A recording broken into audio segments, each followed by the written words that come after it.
अस्सलामु अलैकुम वरहमतुल्लाहि वबरकातुहू. Students, today we are going to discuss our new topic, that is the salt march and the civil disobedience movement.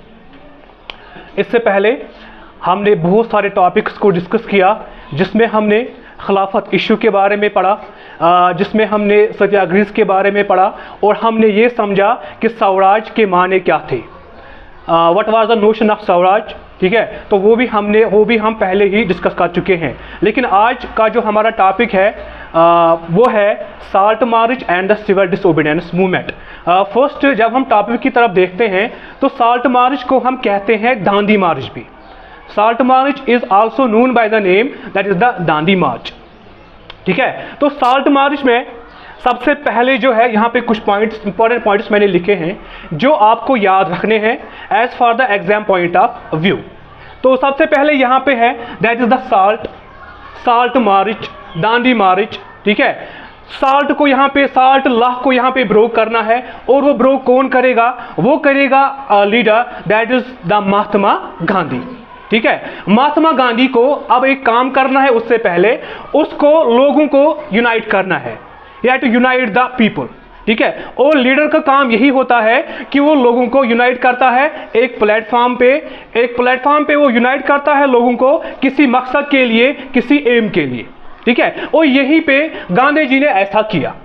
सबसे पहले जो है ये salt as a powerful symbol था गांधी जी के लिए ये salt as a powerful symbol था that could unite the nation. ठीक है, क्यों साल्ट जो है एक पावरफुल सिंबल था? क्योंकि साल्ट एक ऐसी चीज है जो हर कोई यूज करता है, चाहे वो अमीर होगा चाहे वो गरीब होगा. ठीक है, इसमें दोनों बराबर है. तो यहाँ पे लोगों को यूनाइट करने के लिए गांधी जी ने ये पहला प्रयास किया साल्ट को लेकर. उसके बाद उसने एक लेटर लिखी, और लेटर किसको लिखी? लेटर लिखी लॉर्ड एरविन को, जो उस टाइम यहाँ पे था वाइसरॉय ऑफ इंडिया. ठीक है, तो उसने लेटर लिखी, और लेटर में उसने ये बताया कि हम आपको 11 डिमांड्स देते हैं, हमारे पास जो है आपको फिलफिल करनी है 11 डिमांड्स हमारी, और ये डिमांड्स आपको फिलफिल करनी है by the 11th of March. 11th of March तक आपको हमारी 11 डिमांड जो है वो आपको फुलफिल करनी है. लेकिन इनमें से सबसे प्रोमिनेंट और सबसे इंपॉर्टेंट डिमांड जो थी वो इसी साल्ट पे थी. ठीक है, ताकि जो ब्रिटिशर्स ने उस टाइम साल्ट पे टैक्सेस को इम्पोज किया था. तो यहाँ पे जब ये लेटर पहुंची लॉर्ड एरविन पे, तो लॉर्ड एरविन ने सबसे पहले जो है वो अनविलिंग था. Lord Irwin was unwilling to negotiate. उसने ये बोला कि हम आपसे बात नहीं करना चाहते, आपको जो करना है आप कीजिए. ठीक है, उसके बाद यहाँ पे स्टार्ट होता है famous Dandi march, famous salt march. ठीक है, और ये स्टार्ट होता है along with the 78 trusty followers of the Mahatma Gandhi. ठीक है, ये 78 फॉलोअर्स, इनकी ये क्वालिटी थी, इनकी ये खासियत थी. सबसे पहले इनके लीडर की ये खासियत थी कि वो एक्टिव था, वो तेज चलता था. गांधी जी की ये खासियत थी कि वो तेज चलता था, वो काफी एक्टिव था. और उसके साथ साथ ये जो 78 फॉलोअर्स थे, ट्रस्टी फॉलोअर्स थे, ये भी जो है वो उसके साथ तेज चलते थे.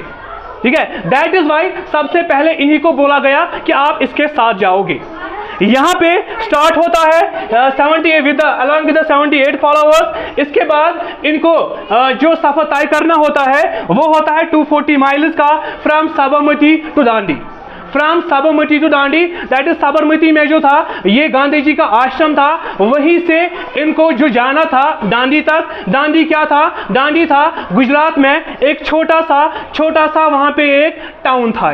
ठीक है, तो यहाँ पे वो फाइनली जो है वो वहां पे पहुंच जाते हैं. ठीक है, यहाँ पे वो पहुंच जाते हैं on the 6th of April 1930 को गांधी जी फाइनली पहुंच जाते हैं दांडी.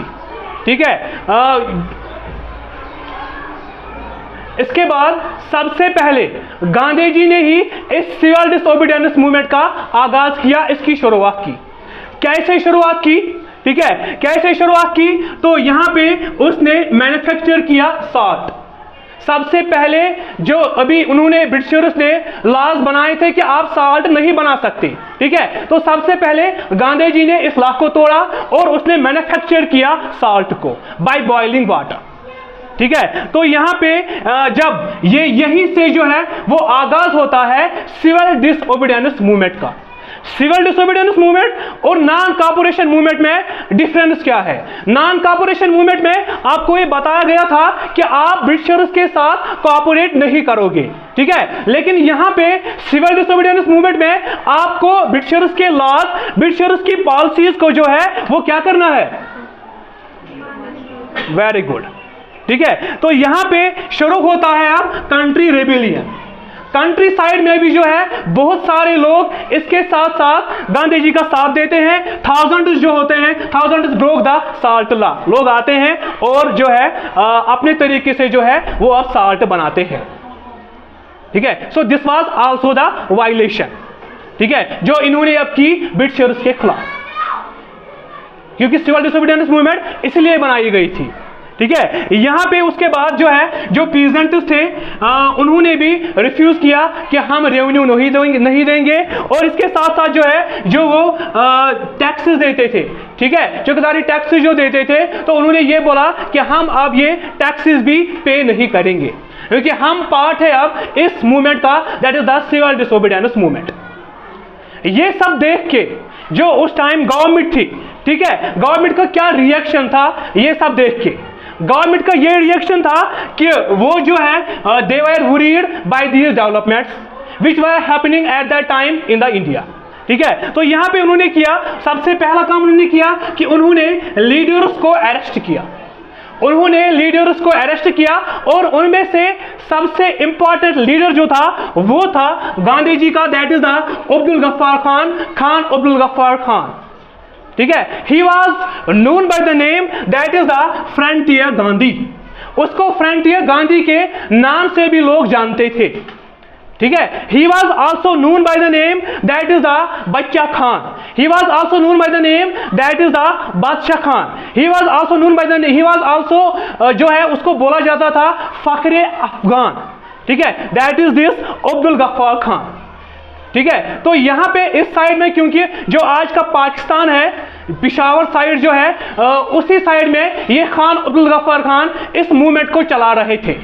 जैसे गांधी जी चला रहे थे वैसे ये भी चला रहे थे, that is why he was known by the name that is the frontier Gandhi, ठीक है। हो गई ये हमारा पार्ट। इसके बाद जो है इसके साथ साथ गवर्नमेंट का रिएक्शन ये था, इनको अरेस्ट किया और एक मंथ के बाद गांधी जी को भी जो है वो अरेस्ट किया गया। इसके बाद 1 लाख पीपल जो है वो अरेस्ट किए गए, 1 लाख लोग जो है वो अरेस्ट किए गए।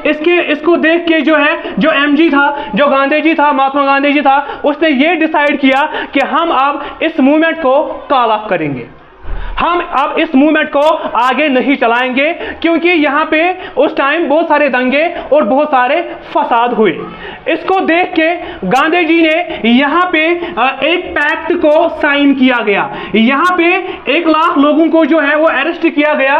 इनको छुड़ाने के लिए यहां पे गांधी जी एक पैक्ट को साइन करने के लिए आए और ये पैक्ट था, that is known by the name that is the Gandhi Irwin pact. Gandhi Irwin pact को यहां पे साइन किया गया 5 मार्च 1931 को, ठीक है। इन लोगों को बचाने के लिए गांधी जी ने अब लॉर्ड इरविन के साथ एक पैक्ट साइन किया, जिस पैक्ट का नाम है गांधी इरविन पैक्ट, और साइन किया गया 5 मार्च 1931 को, ठीक है। हो गए ये। इसके बाद जो है यहां पे सबसे पहले आपको पता होगा, मैंने आपको बताया था कि फर्स्ट राउंड टेबल कॉन्फ्रेंस जो हुई थी उसमें कांग्रेस ने जो है वो बायकॉट किया था, कांग्रेस ने बायकॉट किया था। और साइमन कमीशन जब यहां पे आया था तो उस टाइम बता दिया गया था कि हम इंडिया को देंगे एक डोमेन स्टेटस। जो डोमेन स्टेटस हम डिस्कस कर चुके हैं कि डोमेन स्टेटस था क्या, लेकिन उसको रिफ्यूज किया उस टाइम की जो हमारी कांग्रेस थी, यहां पे लीडरशिप थी।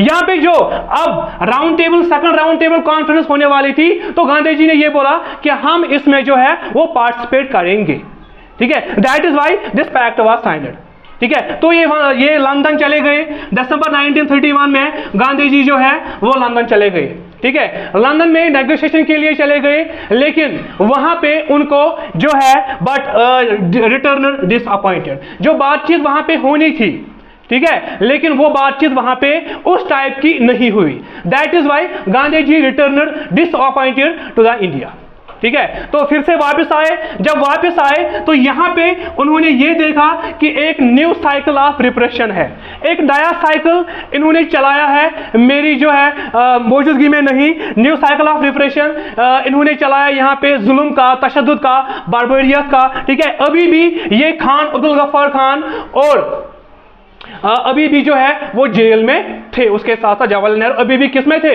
जेल में थे। गांधी जी कहां पे थे, गांधी जी लंदन में थे। वो वहां पे क्यों गए थे, वो वहां पे सेकंड राउंड टेबल कॉन्फ्रेंस में पार्टिसिपेट करने गए थे, लेकिन जिस टाइप की बातचीत वहां पे होनी थी वो नहीं हुई। दैट इज वाई गांधी जी जब वापस आए वो आए डिसअपॉइंटेड, उनको जो है फील हुआ डिसअपॉइंटेड, ठीक है, जब वो वापस आए यहाँ पे इंडिया में फिर से। इसके बाद जो है गांधी जी फिर से जब ये देखता है repression, new cycle of repression, तो वो फिर से इस मूवमेंट को जो है फिर से चलाना चाहता है, आगाज करना चाहता है, स्टार्ट करना चाहता है। लेकिन उस टाइप का उसको कॉपरेशन नहीं मिला जिस टाइप का कॉपरेशन पहले लोगों ने दिया था। पहले आपने किया, मूवमेंट को स्टार्ट किया, फिर मूवमेंट को कॉल ऑफ किया, अब आप फिर बोल रहे हो कि हम मूवमेंट को फिर स्टार्ट करेंगे, तो लोगों ने इसका साथ नहीं दिया, कोऑपरेट नहीं किया उस टाइप का, ठीक है। तो ये हमारा टॉपिक था यहाँ पे हमारा आज, that is the salt march and the civil disobedience movement, ठीक है। होप आपने जो है अच्छे से समझा होगा। Thank you very much for listening.